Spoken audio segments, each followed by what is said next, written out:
Welcome to Fantasy Box Office Update, where we'll be recapping the season so far, including how our winter picks did, and looking ahead to summer movies. Just as a reminder, Fantasy Box Office is a game that allows you and your friends to create your own movie studios and compete to see who can become the most profitable studio by picking or drafting real-world movies to go on your pretend studio's release slate. Last time I told you how my league's draft went, so let's see where everybody's at. Fernando, aka Ferndog Millionaire Productions, is currently in the lead largely thanks to his hit pick, the Super Mario Galaxy movie, which has grossed $897 million against a $110 million budget.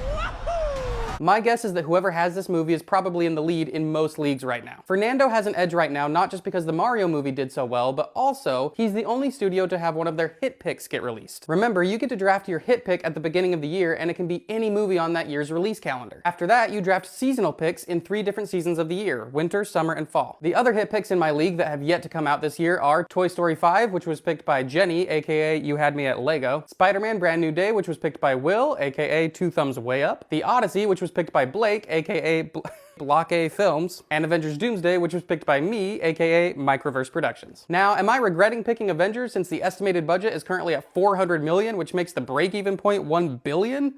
Maybe. Now, just to note, in real life, the gap between the break-even point wouldn't all be loss or profit for a studio, but that's how it works for the sake of this game. You take the movie's reported budget, multiply it by 2.5, which has been a general rule of thumb in Hollywood to establish what a movie needs to make to break even, and anything below that is counted as loss, and anything above it is counted as profit for your fantasy studio. So if this reported budget stays the same between now and the movie's release, it means that anything under $1 billion at the box office will be counted as a loss for me.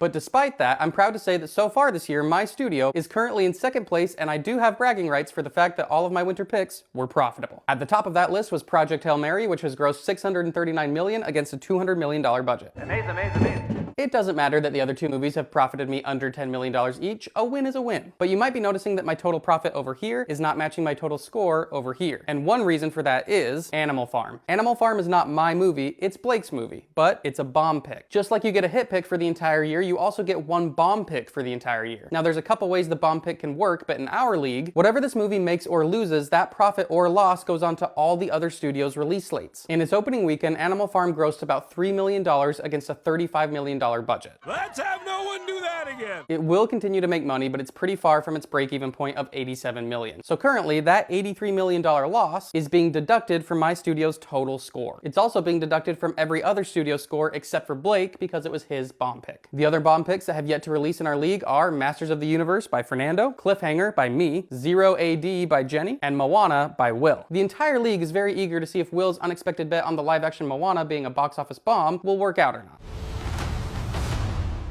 As a reminder, last year, the live-action Lilo & Stitch was one of the highest-grossing movies of the year, and for Fantasy Box Office was the second most profitable. On the other hand, the live-action Snow White was the least profitable, so we'll just have to see. Blake is currently in third place. He had some nice profit from Reminders of Him, but unfortunately, Goat and Yumi and Tuscany have not crossed over into profitability. Will is currently in fourth place. He has 2 solidly profitable movies with The Drama and Wuthering Heights. Will's problem is that he drafted 28 years later The Bone Temple, which despite positive critic and audience reception, grossed $57 million against a $63 million budget. And currently in the final slot is Jenny. Jenny's first winter pick was very close to breaking even. Send Help grossed $94 million against a $40 million budget, so it only lost her $6 million. But what's even more important is noting that Jenny's third winter pick, Michael, is still actively making money. So far, it's grossed $434 million against a $200 million budget, so it only has about $65 million to go to be profitable, and it will probably get there. And based on our summer draft, I don't think Jenny will be at the bottom for long. Now that we've crossed over into May, that means we've officially started our summer season. And with Jenny's first pick, she drafted Minions and Monsters. This is the third Minions movie, and for reference, the first Minions movie made over $1 billion, and the second made $940 million, so chances are this will be very profitable.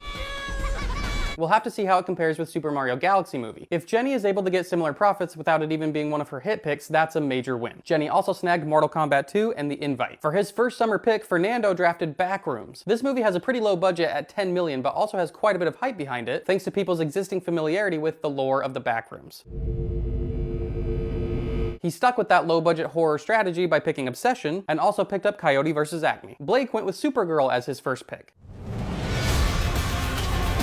Right now, that $100 million budget is only a rumored estimate, so it could go up or down. Also, for reference, Superman's budget was more than double that and still ended up profitable. Blake diversified the rest of his slate with a horror franchise in Evil Dead Burn and a musical comedy in Power Ballad. I went next in the summer draft and was still somehow able to pick up The Devil Wears Prada 2 in the 4th spot. In just its first weekend, it made $233 million against a $100 million budget. Look what TJ Maxx dragged in. It's going to continue to go up, and I'm pretty happy about it. Later in the draft, I also picked Paw Patrol, the Dino movie, and Insidious Out of the Further. And finally, Will took The Mandalorian and Grogu as his first summer pick.